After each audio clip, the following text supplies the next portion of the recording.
विद्यार्थी मित्रांनो, तुमचे हार्दिक स्वागत मराठीच्या या तासिकेत. आणि आज आपण शिकणार आहोत इयत्ता 10वीचा पाठ क्रमांक 12 मोर.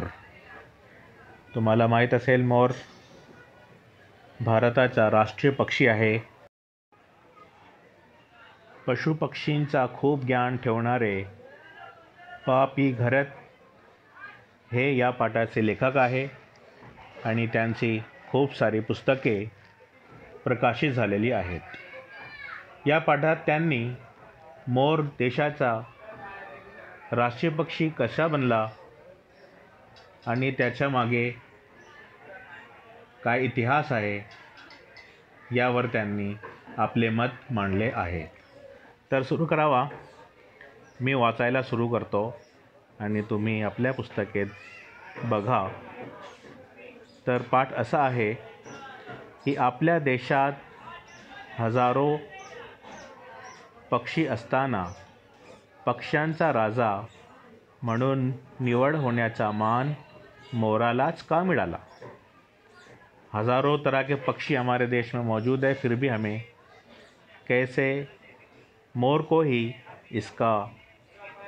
इसका मान किसको ही मोर को ही कैसे मिला, अशी शंका अनेकांच्या मनात आली असेल. ऐसा शक हर एक के दिल में आया होगा. राष्ट्रीय पक्षी म्हणून भारत सरकारने मोर या पक्षाला मान्यता दिली याच्या मागे थोड़ा सा इतिहास है. इसके पीछे एक हिस्ट्री है कि कैसे भारत की सरकार ने मोर को राष्ट्रीय पक्षी होने का सम्मान और इज़्ज़त दी. देखिए, यहाँ पर मोर की तस्वीर नज़र आ रही है. अगला पैराग्राफ पढ़ने जा रहा हूँ मैं, वो जो हम PDF की शक्ल में पढ़ेंगे. दूसरा पैराग्राफ असा आहे. काही वर्षांपूर्वी जपान देशातील टोकियो या शहरात पक्षी संरक्षण विषयक विचार करण्यासाठी जगातील सर्व देशांचे प्रतिनिधी जमले होते. इसका अर्थ ऐसा है कि कुछ साल पहले जापान देश में टोक्यो इस शहर में पक्षी यानी कि परिंदों की हिफाजत के उन्वान पर पक्षी संरक्षण विषयक परिंदों के हिफाजत के उन्वान पर विचार करण्यासाठी यानी उसके बारे में सोच विचार करने के लिए जगातील दुनिया के देशांचे प्रतिनिधी जमले होते, नुमाइंदे आए हुए थे. प्रतिनिधींच्या मते सभेत प्रत्येक देशाने आपापल्या देशातील एक विशिष्ट पक्षी पसंत करून त्याला राष्ट्रीय पक्षी म्हणजे पक्ष्यांचा राजा असा मान द्यावा. ऐसी इज्जत दे, उसको राष्ट्रीय पक्षी बनाए, एक पसंद करके कुछ खासियत वाला जो देश में खास विशेषता के साथ पाया जाता हो, असा मान द्यावा असे सर्वानुमते ठरवण्यात आले.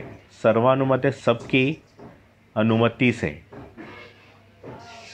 ऐसा फैसला किया गया. ठरवण्यात आले, फैसला लिया गया. आगे पढ़ता हूँ मैं. सूचनेचा उद्देश्य ऐसा होता, इस बात का मकसद ये था कि वन्य पशु पक्षी ही आपली राष्ट्रीय संपत्ति है. कि जंगली चरिंदे परिंदे जो है वो हमारे मुल्क की संपत्ति है, वो हमारे देश की क्या है, जायदाद है, प्रॉपर्टी है. तिच्या रक्षणाकडे आम जनतेचे लक्ष वेधावे. आम जनता का उसकी तरफ ध्यान होना चाहिए, इसलिए हम एक राष्ट्रीय पक्षी बनाए. अगला पैराग्राफ. या सूचनेप्रमाणे सरकारने वन्य पशूंचे रक्षण करण्यासाठी नेमलेले समिति. अब ऐसा करने के लिए हमारे देश की सरकार ने क्या किया कि वन्य पशूंचे रक्षण करने के लिए एक समिति बनाई कुछ लोगों की. या प्रश्नाचा सांगोपांग विचार केला और इस बात पर बहुत ज़्यादा उन्होंने सोच विचार किया. प्रत्येक राज्याचे अभिप्राय मागवले. हर रियासत के राय और उनके क्या सजेशन है वो मंगवाया। वृत्तपत्रांतून अभिप्राय मागवण्यात आले। वृत्तपत्र यानी कि अखबारों के ज़रिए से उन रियासतों की खबरें और उनकी राय ली गई आणि अशा रीतीने इस तरीके से अनेक पक्ष्यांची नावे राजेपदासाठी सरकारकडे पाठवण्यात आली। बहुत सारी परिंदों के नाम राजेपद यानी कि उनके बादशाह राष्ट्रीय पक्षी जिसको कहते हैं हम उसके नाम के लिए भेजे गए बहुत सारे परिंदों के नाम, जैसे गरुड़, हंस, महासारंग। गरुड़ किसको बोलते हैं? बाज को कहते हैं, चील की तरह या चील की किस्म है। हंस बड़ी वाली बत्तख को कहते हैं जो अक्सर बंगाल में पाई जाती है। महासारंग ये हुदहुद वाला जो परिंदा होता है। आदि पक्ष्यांची ही नावें होती, उसके अंदर इस तरह के बहुत सारे परिंदों के नाम थे। अनेक पक्ष्यांच्या नावातून एक नाव निवडण्यासाठी अनेक कसोट्या लावण्यात आल्या। कसोट्या, बहुत सारे टेस्ट, उनकी कसोटियाँ लगाई गई कि भाई एक सबसे ज़्यादा कसोटियों में कौन उतरता है, सबसे ज़्यादा खुसूसियात किस में पाई जाती है। त्या सर्व कसोट्यात मोर उत्तीर्ण झाला। उन सारी कसोटियों में, टेस्ट में जो है मोर पास हो गया आणि राष्ट्रीय पक्षी म्हणून त्याची निवड करण्यात आली।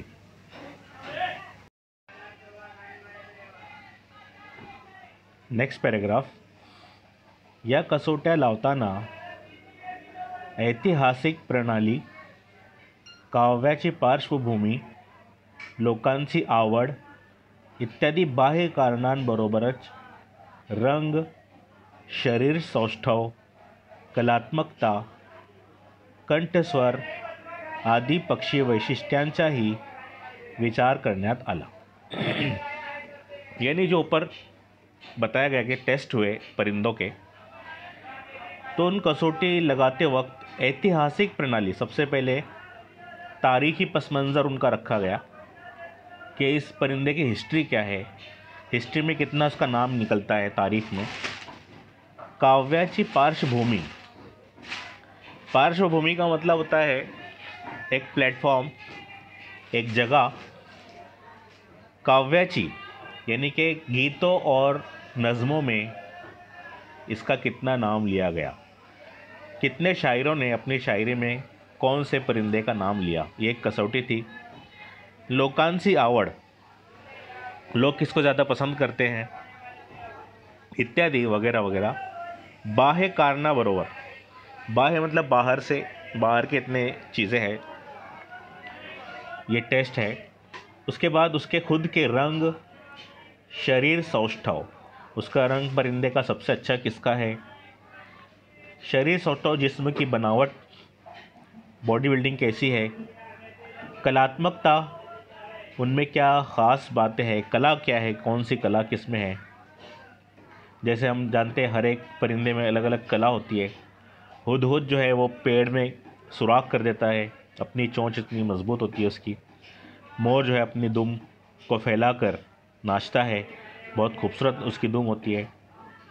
इस तरह और जो दूसरे टेस्ट है, जैसे कंठस्वर, आवाज़, कोणत्या पक्षाची आवाज़ जास्त छान आणि सुंदर आहे, आदी पक्षी वैशिष्ट्यांच्याही, वैशिष्ट्य म्हणजे त्यांची विशेषता, उनकी खासियत यांचाही विचार करण्यात आला आणि त्यात राष्ट्रीय पक्षी हा मानाचा किताब देण्यास मोर हाच पक्षी योग्य आहे असे ठरवण्यात आले।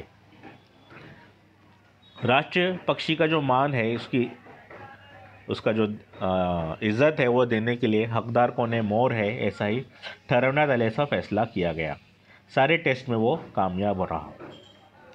अगला पैराग्राफ। भारतातील एक हिमालय प्रदेश सोडला, अगर हम हिमालय का जो रियासत है यानी जम्मू कश्मीर वगैरह, उसको अगर छोड़ दें तर भारतात सर्व देशात मोर पाहायला मिळतो। तो पूरे देश में हमें मोर मिलेगा। भारत हा प्रामुख्याने उष्ण कटिबंधाचा प्रदेश असल्याने मोर भारतात सर्वत्र पाहायला मिळतो।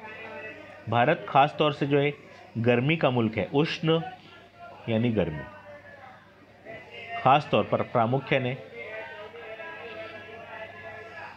कटिबंध सख्ती से, यानी बिल्कुल पक्का ठक्का जो है गर्मी वाला देश है, इसलिए यहाँ पर गर्म जगहों पर ही मोर पाया जाता है। आशिया खंडाच्या इतरही देशात, एशिया जो खंड है यानी कि बर्रे आज़म है, उसके दूसरे देशों में भी मोराचे थोड्या फार प्रमाणात वास्तव्य आहे। थोड़ा बहुत वहाँ पर भी उसका रहन सहन है। वास्तव्य यानी बसना, प्रमाण यानी कि मिकदार।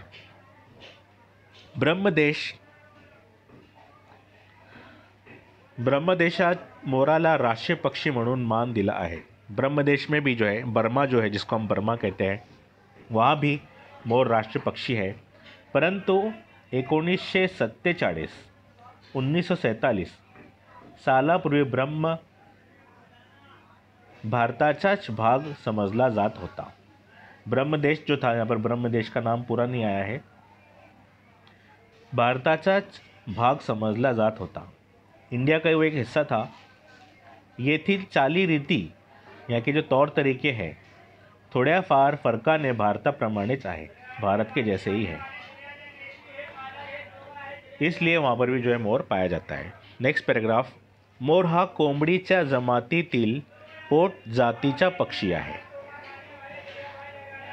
यानी मुर्गी की जो ग्रुप है, जो जमात बंदी होती है साइंसी तौर पर, उसी के अंदर का एक प्राणी है, उसी के अंदर का एक पक्षी है कि मुर्गी कोंबड़ियाँ वगैरह जो होती है वो भी ज़्यादा नहीं उड़ पाती है। या जातीतील पक्षी लांब असतात। इस जात के जो परिंदे होते हैं वो लंबे होते हैं आणि त्यांना नखे असतात, उनको नाखून होते हैं। मोर मुख्यतः लांब लांब ढांगा टाकत चालत, लंबी लंबी कदम रखकर वो चलता है।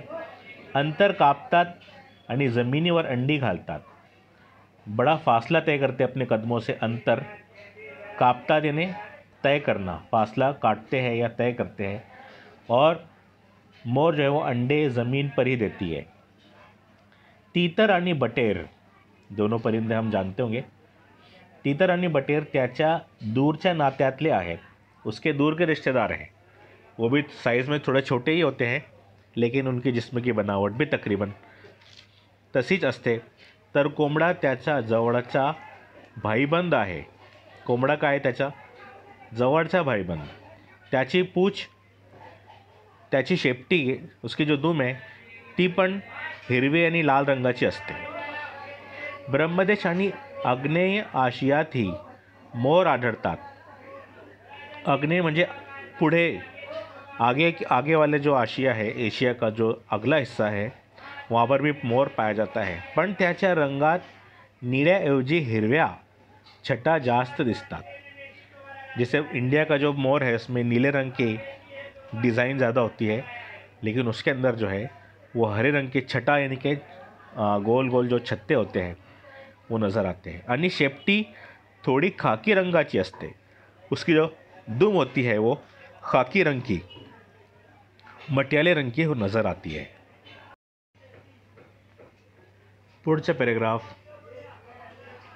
कांगो आणि आफ्रिकेमध्ये आढळणाऱ्या मोराची मान, याचा अर्थ असा आहे, कांगो एक देशाचे नाव आहे आफ्रिकेमध्ये, आणि आफ्रिकेमध्ये आढळणाऱ्या याचा अर्थ आहे मिलने वाले, पाए जाने वाले। मोराची मान निळ्या जांभळ्या रंगाची असते। गर्दन, मान यानी गर्दन, नीले और जामनी रंग की होती है। कहाँ पाए जाने वाले?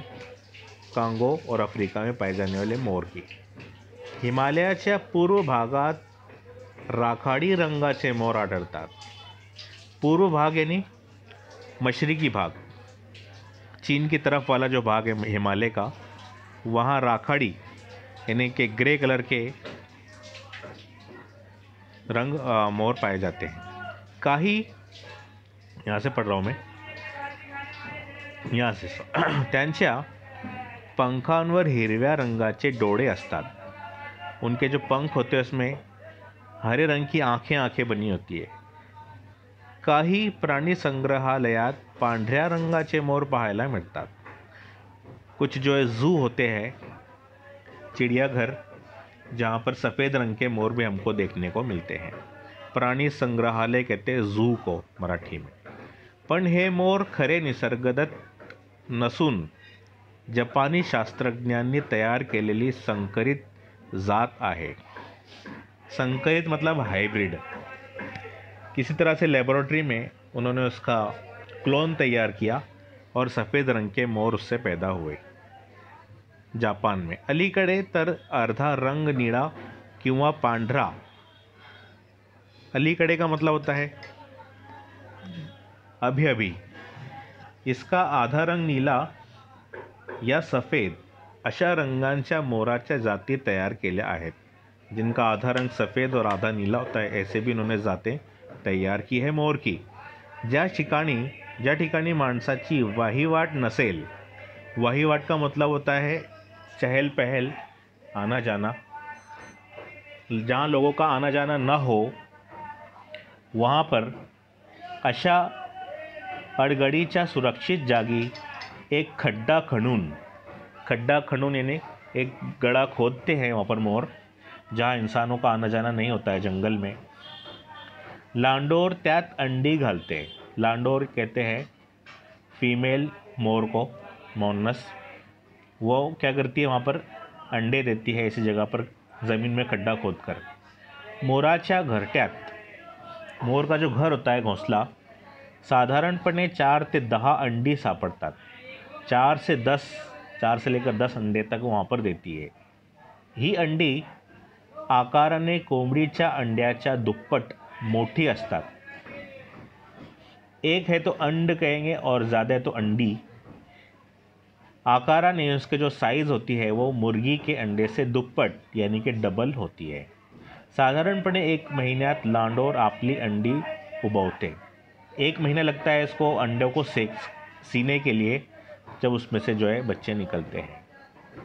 अगला पैराग्राफ. अंड्यातून पिल्लू बाहेर आले.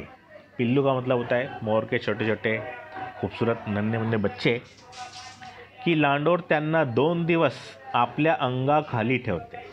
2 दिन तक कि वो अपने नीचे ही उनको गर्मी में बिठा कर रखती है. 5-6 पिले निघाली, 5-6 बच्चे उसमें से निकल गए की बाकीची अंडी तशीच टाकून लांडोर आपल्या पिलांना घेऊन गवताळ अथवा झुडपाच्या जागी लपून बसते. गवताड़ मतलब गवत का मतलब होता है खेत, घास. हाँ, हरी घास जो होती है, घास की जगह पर छुप कर बैठ जाती है. झुडप यानी कि जो झाड़ियाँ होती है वहाँ पर वो लपून बसते यानी छुप कर बैठ जाती है. तिथे जवळजवळ 15 दिवस किंवा पिलांना उड़ता येईपर्यंत, जब तक के बच्चे उसके उड़ने न लग जाए, या 15-20 दिन के अलावा ती राहते, वहाँ पर रहती है. शत्रुपासून पिलांना त्रास होऊ नये.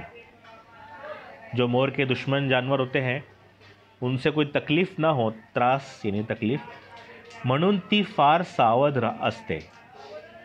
सावध यानी होशियार रहती है दुश्मनों से. तरीही शत्रु लांडोरीला फसवून त्यातील 3-4 पिले तरी खातोच. लेकिन फिर भी जो है उसके जो जानवर, शिकारी जानवर होते हैं, वो उसको फसूग यानी उसको उल्लू बनाकर, उसको धोखा देकर 3-4 जो छोटे छोटे बच्चे होते हैं उसके, उनको खा ही जाते हैं, शिकार बना ही लेते हैं. आगे. मोर यावेळी लांडोरीजवळ राहत नसल्याने, ऐसे वक्त में जो मोर होता है वो मोरनी के पास नहीं रहता है, जिसकी वजह से लांडोरीला पिलांचे संरक्षण करावे लगते. उसको जो है खुद बच्चों की हिफाजत करनी पड़ती है. संरक्षण, हिफाजत. मोराचा केकराव वर्षा ऋतूचे आगमन सुचवणारा आहे. मोराचा केकराव, केकराव का मतलब होता है उसकी पुकार, उसकी आवाज़. बिल्ली की तरह आवाज़ होती है उसकी, म्याऊं म्याऊं की, जो जंगल में गूंजती है, बहुत ज़ोरदार आवाज़ होती है। तो उसका जो चिल्लाना होता है, वर्षा ऋतूचे आगमन। वर्षा ऋतु किसे कहते हैं? बारिश के मौसम को कहते हैं। ऋतु यानी मौसम। आगमन सुचवणारा, आगमन यानी आने वाला है, आमद, बारिश के मौसम शुरू होने वाला है, इसकी वो खबर देता है अपनी आवाज़ निकाल कर। ग्रीष्म ऋतु संपता संपता, गर्मी का जो मौसम है उसको कहते हैं ग्रीष्म ऋतु या उष्ण ऋतु भी कहते हैं। उसके ख़त्म होने तक उष्णता असह्य होते, जो गर्मी हो जाती है बहुत ज़्यादा, यानी कि बर्दाश्त के नाकाबिले बर्दाश्त हो जाती है, असह्य, नाकाबिले बर्दाश्त।